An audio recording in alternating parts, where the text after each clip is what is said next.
এখন মার্কেট জুড়ে একটাই কথা, ধূমকেতু, ওয়ার 2 আর কুলি, এই তিনটে সিনেমাকে নিয়ে এখন আমরা আলোচনা বেশি করতে পারছি, কারণ আর ঠিক 4 দিন বাদে এই সিনেমাগুলো কিন্তু রিলিজ করতে চলেছে।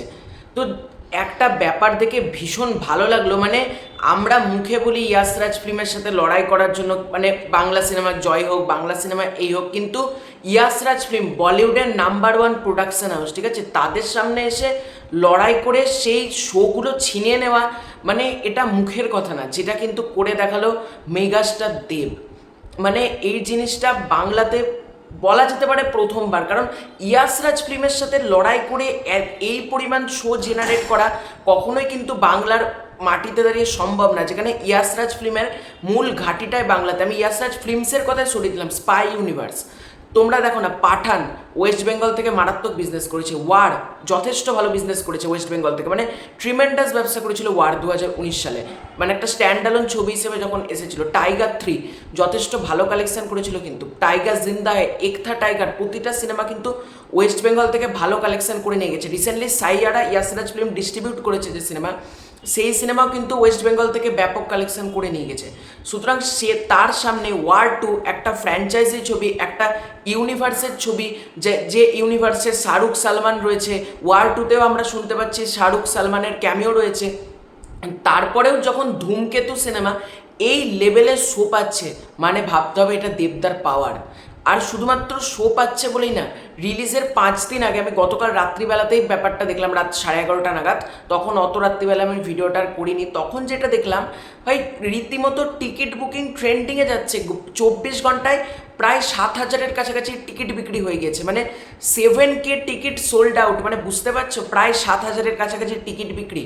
হ্যাঁ, ওয়ার 2 আমি নিঃসন্দেহে চাই ওয়ার 2 ভালো চলুক, কারণ দেখো আমার প্রবলেম না ঋত্বিক রোশনকে নিয়ে বা স্পাই ইউনিভার্সকে নিয়ে। আমি যেটা সেদিন বলেছিলাম যে এরকম নো শো শেয়ারিং কেন হবে, তোমার সিনেমা এসে ব্যবসা করুক, ওয়ার 2ও বাংলা থেকে ব্যবসা করুক, ধূমকেতুও ব্যবসা করুক, কুলিকেও তুমি ব্যবসা করতে দাও, নিজে একা ব্যবসা করবে, এটা কখনোই যুক্তিসঙ্গত কাজ না। এবং আমি নিজেই ওয়ার 2 নিয়ে এক্সাইটেড, আমিও ওয়ার 2 দেখতে যাবো, কিন্তু আগে ধূমকেতুটা দেখবো, দেন আমি ওয়ার 2টা দেখবো, দুটো সিনেমা আমি দেখবো।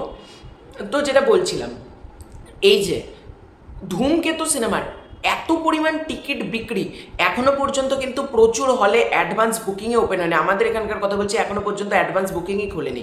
অনেক মানুষ অপেক্ষা করছে কখন ধূমকেতুর তারা টিকিট কাটবে, এবং টিকিট রীতিমতো ছাড়ার সাথে সাথে শেষ হয়ে যাচ্ছে। তোমরা বিভিন্ন স্ক্রিনসে তোমরা যদি ঘুরে দেখো, টিকিট ছাড়ার সাথে সাথে শেষ হয়ে যাচ্ছে। মানে এই রেকর্ড খাদানের সময়তেও আমরা দেখতে পাইনি, যে রেকর্ড আমরা ধূমকেতুর সময় দেখতে পাচ্ছি।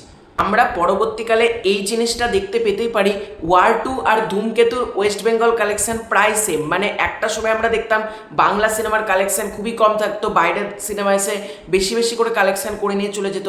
এই জিনিসটা কিন্তু এবার হবে না যেটা মনে হচ্ছে, কারণ হয়তো দিন শেষে দেখতে পারি ধূমকেতু এখান থেকে কালেকশন করলো 20 কোটি প্লাস, হয়তো তোমার এই যে ওয়ার 2 সেটা ওয়েস্ট বেঙ্গল থেকে কালেকশন করলো 20 কোটি প্লাস।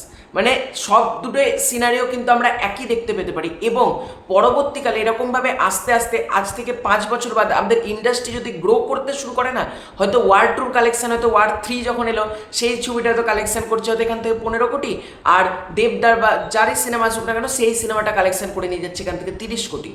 এই জিনিসটাও কিন্তু পসিবল। আর ওয়ার 2 আর ধূমকেতু এই দুটোর মধ্যে কখনোই ভার্সেস হবে না, কারণ ওয়ার 2 গোটা পৃথিবীতে মুক্তি পাচ্ছে, আর ধূমকেতু সিনেমা শুধুমাত্র ওয়েস্ট বেঙ্গলে। আর ওয়ার 2র বাজেট কোথায় 400 কোটি 300 কোটি মতন বাজেট, আর ধূমকেতুর বাজেট 4-5 কোটি টাকা। মানে তুলনা যারা করছে ভার্সেস নিয়ে, এগুলো আমার মতে ঠিক না। ওয়ার 2ও ব্যবসা করতে দাও, ঋত্বিক রোশন যথেষ্ট বড় একজন সুপারস্টার, তাকেও কালেকশন করতে দাও, দেবদাকেও কালেকশন করতে। দিন শেষে সব সিনেমা ভালো চলুক, যাতে হল মালিকদের ভালো হয়, কারণ হল মালিকরা তো টাকা দিয়ে রেন্ট করে তো সিনেমাগুলোকে।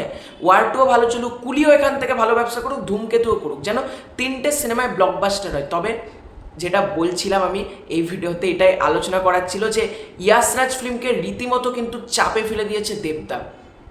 তো তোমাদের এই পুরো এন্টার বিষয়টাকে নিয়ে কী মতামত কমেন্ট করে জানিও। চ্যানেলে নতুন থাকলে সাবস্ক্রাইব করে দিও। Bye bye.